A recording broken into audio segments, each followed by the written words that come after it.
आइए नमस्कार दोस्तों, स्वागत है आपका अपने YouTube चैनल रीस्टार्ट में। तो चलिए आज का सेशन स्टार्ट करते और स्टार्ट करने से पहले यदि आप नए हैं और आपने अभी तक चैनल को सब्सक्राइब नहीं किया तो प्लीज़ आप अपने YouTube चैनल रीस्टार्ट को जरूर सब्सक्राइब कर लें और साथ ही साथ दोस्त को भी जरूर शेयर करें।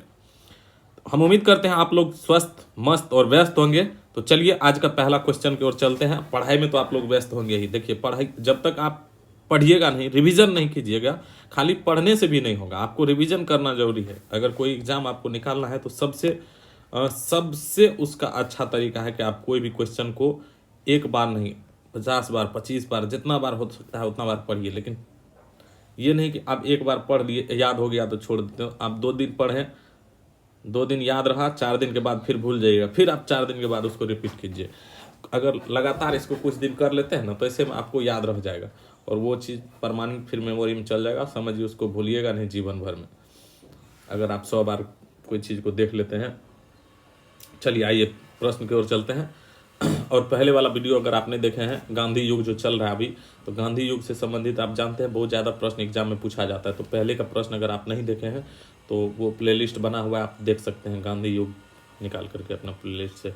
तो चलिए आइए पहला प्रश्न की ओर चलते हैं और देखते हैं पहला प्रश्न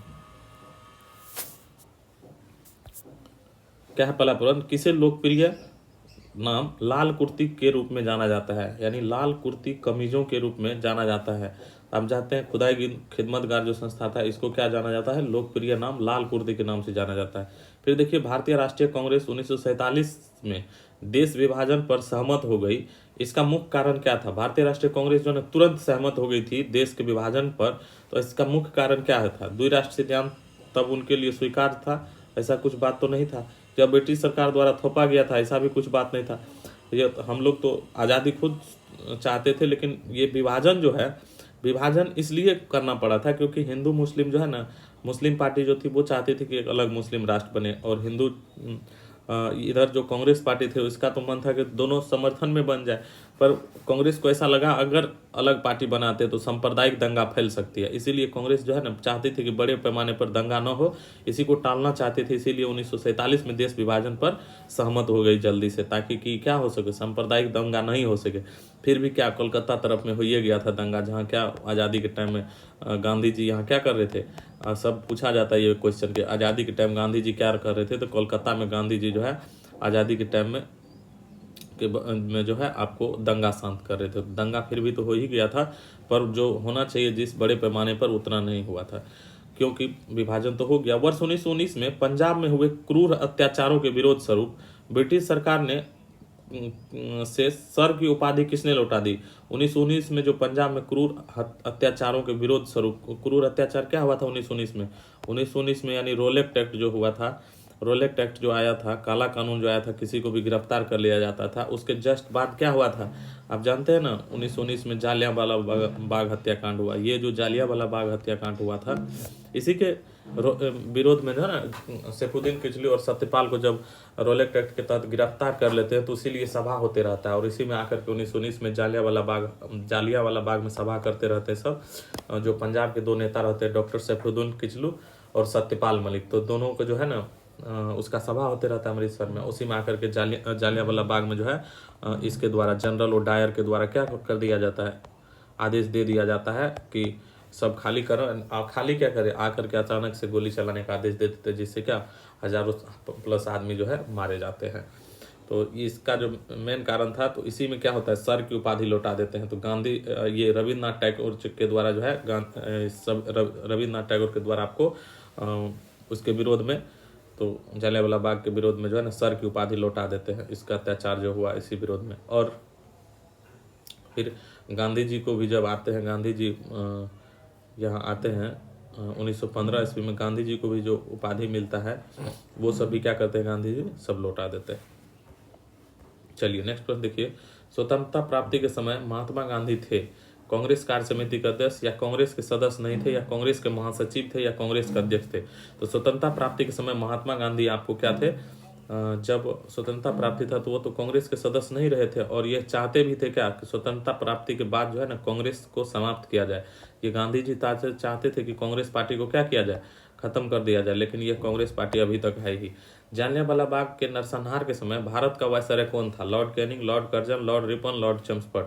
तो आप जानते हैं जालियांवाला बाग हुआ था आपको 1919 ईस्वी में, तो उस टाइम में लॉर्ड चेम्सफोर्ड थे, कैनिंग तो थे नहीं, ना कर्जन ना रिपन। तो उस टाइम में कौन थे? 17 और में लॉर्ड चेम्सफोर्ड आया था ना 1917 में, कानून भी आया था, आप जानते हैं, द्वैत शासन व्यवस्था सब जो आया था, ठीक ना। उसके बाद चलिए, कौन सी पुस्तक जवाहरलाल नेहरू द्वारा लिखी गई है? तो ये जो ए पैसेज टू इंडिया जो है, ये तो AM फोस्टर के द्वारा लिखा गया। ये पुस्तक किसके द्वारा लिखा गया? AM Forster. और माई एक्सपेरिमेंट विथ टूथ लिखा गया आपको गांधी जी के द्वारा। माई एक्सपेरिमेंट विथ टूथ कौन लिखे हैं? गांधी जी लिखे हैं। तो ये भी तो होगा नहीं, गांधी जी लिखे हैं। डिस्कवरी ऑफ इंडिया, ये आपको पंडित जवाहरलाल नेहरू लिखे हैं। क्या पूछा जा रहा है? जवाहरलाल नेहरू ना, तो पंडित जवाहरलाल नेहरू क्या लिखे हैं? डिस्कवरी ऑफ इंडिया लिखे हैं जवाहरलाल नेहरू, जवाहरलाल नेहरू। और इंडिया विंस फ्रीडम कौन लिखे हैं? मौलाना अबुल, यानी अबुल कलाम आज़ाद कहिए, अबुल कलाम आज़ाद लिखे हैं, अबुल कलाम आज़ाद लिखे हैं क्या आपको? India wins freedom. ये passage to India AM Forster हो गया, माई एक्सपेरिमेंट विथ ट्रूथ हो गया गांधी जी। तो राइट आंसर हो जाएगा discovery of India. Nehru report का अंतिम रूप से अगस्त 1928 में आयोजित सर्वदलीय सम्मेलन में जो है स्वीकार किया गया था। इस सम्मेलन की अध्यक्षता कौन कर रहे थे? 1928 में जो सम्मेलन हुआ उसमें क्या हुआ था? सर्वदलीय सम्मेलन में नेहरू रिपोर्ट को स्वीकार किया गया था। तो उस सम्मेलन की अध्यक्षता 1928 के सम्मेलन की अध्यक्षता किसके द्वारा किया जा रहा था? तो 59 का जो राइट आंसर हो जाएगा आपको D नंबर हो जाएगा। डॉक्टर अंसारी के द्वारा किया जा रहा था उस टाइम में अध्यक्षता 1928 में सर्वदलीय सम्मेलन का, ठीक है। नेक्स्ट प्रश्न देखिए, 1923 में हुई चित्तरंजन दास एवं मोतीलाल नेहरू ने कहाँ स्वराज पार्टी की स्थापना की? तो आप जानते हैं अल्फ्रेड पार्क, इलाहाबाद। इलाहाबाद में जो है अल्फ्रेड पार्क कहाँ है? इलाहाबाद में है। और चित्तरंजन दास और मोतीलाल नेहरू स्वराज पार्टी का स्थापना वहीं करते हैं 1923 ईस्वी में, इलाहाबाद में। और इलाहाबाद को अभी क्या कहा जाता है? अभी प्रयागराज के नाम से जाना जाता है, प्रयागराज के नाम से। इलाहाबाद पे संगम है, गंगा यमुना और सरस्वती तीनों का संगम है, तभी पूछा जाता है प्रयागराज में संगम कहाँ है? गंगा यमुना सरस्वती का। नेक्स्ट प्रश्न देखिए, ब्रिटिश सरकार ने पहली बार यह घोषणा की कि उनकी मंशा भारत में धीरे धीरे एक उत्तरदायी सरकार बनाने की है। तो कब यह घोषणा की थी ब्रिटिश सरकार की उसकी मंशा जो है भारत में धीरे धीरे उत्तरदायी सरकार बनाने की है? तो अगस्त 1917 में भारत सरकार, ये ब्रिटिश सरकार के द्वारा घोषणा की जाती है, उनकी मंशा भारत में धीरे धीरे उत्तरदायी सरकार बनाए, तभी तो द्वैत शासन आया था आपको 1917 के बाद 1919 में, है ना। चलिए नेक्स्ट प्रश्न देखिए, चौरा चोरी नामक प्रसिद्ध स्थल कहाँ है? तो चौरा चोरी कांड आप जानते हैं यूपी में है, और यूपी के गोरखपुर में है चौरा चोरी नामक प्रसिद्ध स्थल। फिर देखिए, किसने कहा मध्यरात्रि के टकोर पर जब संसार सोता है, मध्यरात्रि के टकोर पर जब संसार सोता है तो अपने जीवन व स्वतंत्रता के लिए वह जाग उठेगा? किसने कहा था? भारत जब लोग मध्यरात्रि के टकोर पर जब संसार सोता है, भारत अपने जीवन व स्वतंत्रता के लिए जाग उठेगा, यह बात आपको जवाहरलाल नेहरू के द्वारा कहा गया था। तो राइट आंसर हो जाएगा C नंबर। फिर देखिए, who lives if India dies किसकी उक्ति है? तो who lives if India dies जो उक्ति है वह आपको जवाहरलाल नेहरू का ही है, who lives if India dies. Bharat में जब क्रिप्स मिशन आया उस समय भारत का वायसराय कौन था? क्रिप्स मिशन आपको आया था 1942 ईस्वी में, तो उस समय भारत का वायसराय कौन था? लॉर्ड डिल्नेथुओ था उस समय भारत का वायसराय। तो राइट आंसर हो जाएगा 65 का C नंबर हो जाएगा। चलिए उसके बाद देखते हैं 66 में क्या है। गांधी जी भारतीय राष्ट्रीय कांग्रेस के अध्यक्ष कितनी बार बने? तो हम लोग जानते हैं गांधी जी सिर्फ एक बार 1924 के बेलगांव कर्नाटक में बने थे। 1924 ईस्वी में कहाँ बने थे? बेलगांव कर्नाटक में क्या बने थे? एक बार कांग्रेस के अध्यक्ष बने। इनकलाब जिंदाबाद का नारा, इनकलाब जिंदाबाद किसने कहा था? भगत सिंह। इनकलाब जिंदाबाद किसने कहा था? भगत सिंह ने। निम्नलिखित में से कौन भारत छोड़ो आंदोलन में शामिल नहीं थे? महात्मा गांधी, जवाहरलाल नेहरू, सरदार पटेल, भीमराव अंबेडकर। तो भारत छोड़ो आंदोलन में आपको भीमराव अंबेडकर जी नहीं शामिल थे, पटेल जी थे ही, गांधी जी थे ही और जवाहरलाल नेहरू थे ही, लेकिन भीमराव अंबेडकर नहीं थे, ठीक है ना। ये संविधान लिखने के लिए जाने जाते हैं। भारत की आज़ादी के समय कांग्रेस के अध्यक्ष कौन थे? जब भारत का आज़ादी हुआ 1947 में, उस टाइम में कांग्रेस के अध्यक्ष कौन थे? तो JB कृपलानी थे उस टाइम में कांग्रेस के अध्यक्ष। राइट आंसर आपको C नंबर हो जाएगा।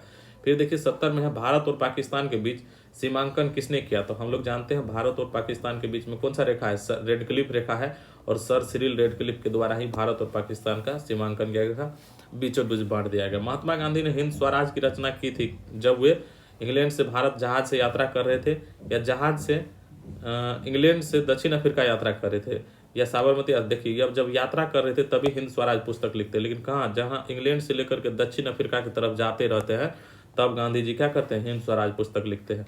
भारत नहीं आते रहते, कहाँ जाते रहे? इंग्लैंड से दक्षिण अफ्रीका जाते रहते। इंडियन लिबरल फेडरेशन की स्थापना किसने की थी? एस.एन. बनर्जी, सी.आर. दास, चंद्रशेखर आजाद या महात्मा गांधी? तो इंडियन लिबरल फेडरेशन की स्थापना जो है आपको एस.एन. बनर्जी के द्वारा किया जाता है। राइट आंसर हो जाएगा आपको ए नंबर। सुरेंद्र नाथ बनर्जी के द्वारा इंडियन लिबरल फेडरेशन की स्थापना। दक्षिण अफ्रीका में महात्मा गांधी द्वारा प्रकाशित पत्रिका का नाम क्या है? तो दक्षिण अफ्रीका में जो महात्मा गांधी पत्रिका चलाए थे वो इसका नाम है इंडियन ओपिनियन। राइट आंसर हो जाएगा बी नंबर। ठीक, नेक्स्ट देखिए, सविनय अवज्ञा आंदोलन 1930 की प्रकाष्ठा में गांधी जी ने किसके साथ जो है ना किसके साथ समझौते पर हस्ताक्षर किए? सविनय अवज्ञा आंदोलन जो 1930 के प्रकाष्ठा में गांधी जी लॉर्ड इरविन के साथ, आप जानते हैं 1931 में, जब 1930 में चलते रहता है क्या सविनय अवज्ञा आंदोलन, तो 1931 में किसके बीच में? लॉर्ड इरविन और गांधी जी के बीच में क्या होता है? समझौता होता है। राइट आंसर हो जाएगा ए नंबर। फिर देखिए 1932 में अखिल भारतीय हरिजन संघ के संस्थापक कौन थे? अखिल भारतीय हरिजन संघ के संस्थापक, जब ये हरिजन की बात है, हरिजन तो गांधी जी हो जाएगा। हरिजन संघ के संस्थापक गांधी जी। राइट आंसर आपको हो जाएगा ए नंबर। चलिए उसके बाद देखिए 1932 के बाद हो गया, ये हो जाएगा कहाँ 21 अक्टूबर 1943 को स्वतंत्र भारत की आज़ाद हिंद सरकार की घोषणा की गई थी। तो आप जानते हैं कि स्वतंत्र भारत की जो है आज़ाद हिंद सरकार की घोषणा सिंगापुर में की जाती है। राइट आंसर हो जाएगा ए नंबर। फिर देखिए स्वतंत्र भारत की आज़ाद हिंद सरकार की घोषणा। भारत के स्वतंत्रता संग्राम के संदर्भ में निम्न घटनाओं पर विचार कीजिए। मेरठ षड्यंत्र केस कब होता है? यह 1929 में होता है। इसमें क्या होता है, लगभग 30-40 नेता को, 30-35 नेता को क्या करते हैं, पकड़ करके बिना कुछ कारण ही जेल में डाल देते हैं। तो मेरठ षड्यंत्र केस वही हुआ। गांधी इरविन समझौता होता है, आप जानते हैं 1930 ईस्वी में जो आंदोलन चलते रहता है सविनय अवज्ञा, उसी को रोकने के लिए गांधी और इरविन के बीच समझौता होता है 1931 में। ठीक है ना, ये भी 1931 में। और मैकडोनाल्ड का सांप्रदायिक पंचार जो है यह आपको 1932 ईस्वी में आता है। तो 1929 हुआ, 31 हुआ, 32 हुआ, तो 1 2 3 4 हो जाएगा। सीरियली क्या 1 2 3 ही हो जाएगा, तीन ऑप्शन है। तो राइट आंसर आपको ए नंबर हो जाएगा। भारतीय स्वतंत्रता संग्राम के दौरान साइमन कमीशन की नियुक्ति किस निम्न में से किस लिए हुई थी? तो आप लोग जानते हैं साइमन कमीशन को व्हाइट मैन कमीशन भी कहा जाता है। ठीक ना, साइमन कमीशन को व्हाइट मैन कमीशन भी कहा जाता है। व्हाइट मैन कमीशन भी कहा जाता है। तो साइमन कमीशन जो आया था उसकी नियुक्ति निम्न में से किस लिए हुआ था? तो 1919 में जो द्वैत शासन व्यवस्था सब आया था, 1919 के सुधार को प्रगति की समीक्षा करने के लिए जो है ना यह साइमन कमीशन हुआ था। लेकिन सब सुधार करने के लिए हुआ स्थापना 1919 के कुछ बातों को, लेकिन सुधार क्या करेंगे जब खाली अंग्रेजी अफसर है तो वो तो अपना ही काम करेंगे। इसीलिए साइमन कमीशन का क्या लाला लाजपत राय और बहुत सारे नेता क्या कर रहे थे, विरोध कर रहे थे, जिसमें लाला लाजपत राय की क्या होती है, मृत्यु हो जाती है। चलिए नेक्स्ट प्रश्न देखिए 78 के बाद है 79 नंबर। यहाँ पुस्तक दिया हुआ है, यहाँ क्या है, रचयिता है। इंडियन स्ट्रगल पुस्तक के लेखक कौन है? तो इंडियन स्ट्रगल पुस्तक जो लिखा गया है आप जानते हैं किसके द्वारा लिखा गया है? सुभाष चंद्र बोस के द्वारा लिखा गया इंडियन स्ट्रगल हो जाएगा सुभाष चंद्र बोस। और इंडिया इन ट्रांजिशन जो पुस्तक है यह आपको लिखा गया है एम.एन. राय के द्वारा। वेकअप इंडिया लिखा गया किसके द्वारा? एनी बेसेंट के द्वारा लिखा गया है वेकअप इंडिया। ठीक, और transfer of power in India लिखा गया है वीपी मेनन के द्वारा। Transfer of power India VP Menon के द्वारा लिखा गया है। तो राइट आंसर आपको क्या हो जाएगा? एक का हो गया आपको 4 नंबर, देखिए 2 में 1 का 4 नंबर, और इंडियन इन ट्रांजिशन हो जाएगा Subhash Chandra the Indian struggle हो गया सुभाष चंद्र बोस। फिर है इंडिया इन ट्रांजिशन क्या हो जाता है? एम.एन. राय हो जाता है। वेकअप इंडिया हो जाता है आपको एनी बेसेंट, और transfer of power in India हो जाता है वीपी मेनन। राइट आंसर हो जाएगा डी नंबर। फिर देखिए भारत छोड़ो आंदोलन के समय इंग्लैंड के प्रधानमंत्री कौन थे? 1942 ईस्वी में इंग्लैंड के प्रधानमंत्री कौन थे भारत छोड़ो आंदोलन के समय? तो विंस्टन चर्चिल थे। और आज़ादी के समय आपको क्लीमेंट एटली थी। 1946 ईस्वी और 47 ईस्वी टाइम में कौन थे? क्लीमेंट एटली थी। तो याद रखिएगा यह भी बात। 1947 के भारतीय राष्ट्रीय कांग्रेस के दिल्ली अधिवेशन की अध्यक्षता किसने की? तो 1947 में जो दिल्ली अधिवेशन हुआ था उसकी अध्यक्षता डॉक्टर राजेंद्र प्रसाद के द्वारा किया जाता है। राइट आंसर हो जाएगा बी नंबर। फिर देखिए भारतीय राष्ट्रीय कांग्रेस का 1938 का अधिवेशन किस शहर में हुआ? भारतीय राष्ट्रीय कांग्रेस का जो 1938 में अधिवेशन हुआ वह हरिपुरा में हुआ था। ठीक, नेक्स्ट प्रश्न देखिए 1927 की बटलर कमेटी का उद्देश्य था भारतीय सेना का आधुनिकीकरण करना, या भारतीय कृषि का आधुनिकीकरण करना, या भारतीय समाचार पत्रों पर सेंसर लागू करना, या भारतीय सरकार और देशी राज्यों के बीच संबंधों को सुधारना। तो ये जो बटलर कमेटी था इसका उद्देश्य ही था कि भारतीय राज्य और देशी राज्यों के बीच, जो भारतीय सरकार और देशी राज्यों के बीच संबंध है उसको सुधार करना। तो राइट आंसर आपको डी नंबर हो जाएगा। नेक्स्ट प्रश्न देखिए भारत छोड़ो आंदोलन का नेतृत्व किया था किसने? भीमराव अंबेडकर, जवाहरलाल नेहरू, महात्मा गांधी, या इनमें से किसी ने भी नहीं? तो भारत छोड़ो आंदोलन का नेतृत्व कोई नहीं कर रहा था, सब के सब वहां पे सब मिल करके कर रहे थे, इसका नेतृत्व करता कोई नहीं थे, तो इनमें से कोई नहीं हो जाएगा, राइट आंसर हो जाएगा इसका डी नंबर। उसके बाद चलिए, करो या मरो, डू और डाई का मंत्र किसने दिया था? तो हम लोग जानते हैं करो और मरो का नारा किसने, महात्मा गांधी के द्वारा दिया गया था, राइट आंसर हो जाएगा डी नंबर। फिर देखिए, निम्नलिखित में से किसने भारतीय राष्ट्रीय कांग्रेस के कराची अधिवेशन जो 1931 में हुआ था इसकी अध्यक्षता किया था? तो किसके द्वारा भारतीय राष्ट्रीय कांग्रेस के कराची अधिवेशन की अध्यक्षता की जाती है? तो आप जानते हैं कराची अधिवेशन जो होता है 1931 में, उस टाइम में वल्लभ भाई पटेल रहते हैं, JM सेनगुप्त रहते हैं, SS बोस रहते हैं, तो उस टाइम में वल्लभ भाई पटेल रहते हैं। तो आपको कराची अधिवेशन जो 1931 ईस्वी में होता है, तो उसकी अध्यक्षता किसके द्वारा किया जाता है? वल्लभ भाई पटेल के द्वारा किया जाता है, तो राइट आंसर हो जाएगा आपको डी नंबर। फिर देखिए, भारत में साइमन कमीशन के बहिष्कार का मुख्य कारण क्या था? क्योंकि उसमें सब अंग्रेज सदस्य था, सभी सदस्य अंग्रेज थे, इसीलिए साइमन कमीशन का क्या हो रहा था? विरोध हो रहा था। नेक्स्ट प्रश्न देखिए, भारत में द्वैत शासन जो है प्रारंभ किया था कब? तो आप जानते हैं मॉन्टेग्यू चेम्सफोर्ड रिफॉर्म्स को ही क्या कहा जाता है? द्वैत शासन प्रारंभ करने के लिए जाना जाता है। और मार्ले मिंटो सुधार जो है ये 1909 का, ये आपको क्या होता है? ये द्वैत शासन हो गया आपको, ये मॉन्टेग्यू चेम्सफोर्ड रिफॉर्म्स 1919 हो गया, लेकिन मार्ले मिंटो सुधार अधिनियम 1909 जो है, इसमें क्या हुआ था? इसमें आपको ये चुनाव से संबंधित जो हुआ था, क्या कहते हैं उसको, प्रत्यक्ष निर्वाचन जो हो रहा था, तो हिंदू मुस्लिम में दो अलग अलग गुटों में बांट दिया था इसमें 1909 के आपको मार्ले मिंटो में, ठीक है। तो राइट आंसर हो जाएगा आपको सी नंबर हो जाएगा। चलिए उसके बाद देखते हैं पृथक निर्वाचन, इसी को कहा जाता है। 1919 में जो मार्ले मिंटो आता है उसको क्या कहता है? पृथक निर्वाचन कहा जाता है, ठीक ना, पृथक निर्वाचन कहा जाता है, यही होता है, यही शब्द लिखा रहता है, पृथक निर्वाचन। चलिए, सूची फर्स्ट को सूची सेकंड से मिलाना है। अगस्त घोषणा कब आता है? अगस्त घोषणा हम लोग जानते हैं, अगस्त घोषणा कब आता है? मॉन्टेग्यू के समय में अगस्त घोषणा आता है। और अगस्त प्रस्ताव जो 1940 में आता है वह लॉर्ड लिथगो के समय में आता है। फिर अगस्त संकल्प जो आता है वह आपको महात्मा गांधी के टाइम में अगस्त संकल्प लेते हैं। और प्रत्यक्ष कार्यवाही दिवस मोहम्मद अली जिन्ना के द्वारा मनाया जाता है। तो राइट आंसर सी का 4, डी का 3, किसमें है? 4 3 ए नंबर, राइट आंसर हो जाएगा आपको ए नंबर। 89 हो गया। फिर चलिए 90 नंबर देखते हैं। आइए 90 में क्या है? निम्न में से किस आंदोलन में सरदार वल्लभ भाई पटेल ने मुख्य भूमिका निभाई? तो आप जानते हैं सरदार वल्लभ भाई पटेल के द्वारा बारदौली सत्याग्रह जो हुआ था, तो इसे लौह पुरुष कहा जाता है सरदार वल्लभ भाई पटेल को। और बारदौली की महिलाओं के द्वारा ही वहाँ इसको उपाधि दी गई थी। और महात्मा गांधी के द्वारा दिया जाता है, बारदौली की महिला से महात्मा गांधी के द्वारा दिया जाता है लौह पुरुष की उपाधि। किसको? सरदार वल्लभ भाई पटेल को कहा जाता है लौह पुरुष भी कहा जाता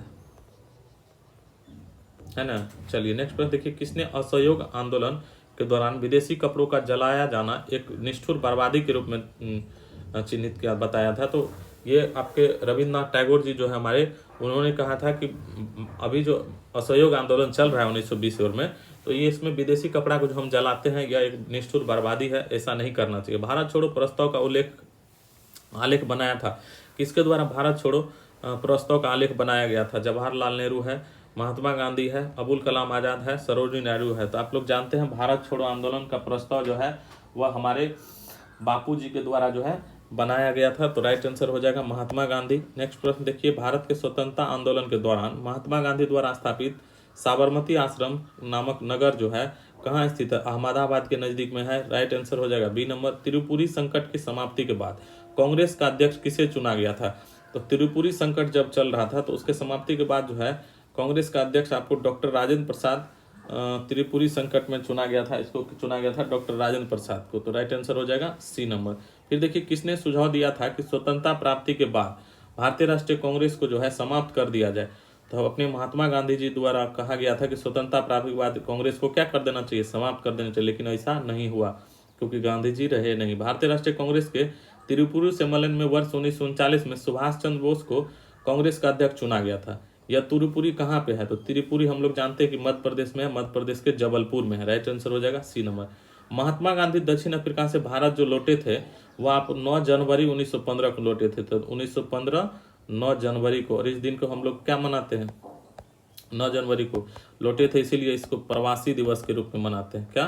प्रवासी दिवस के रूप में मनाते हैं 9 जनवरी को। फिर देखिए, गांधी जी की मृत्यु पर किसने कहा था कि हमारे जीवन से प्रकाश चल गया है? तो ये जवाहरलाल नेहरू के द्वारा कहा गया था पंडित जवाहरलाल नेहरू के द्वारा कि हमारे जीवन से प्रकाश चल गया, गांधी जी जब मर जाते हैं।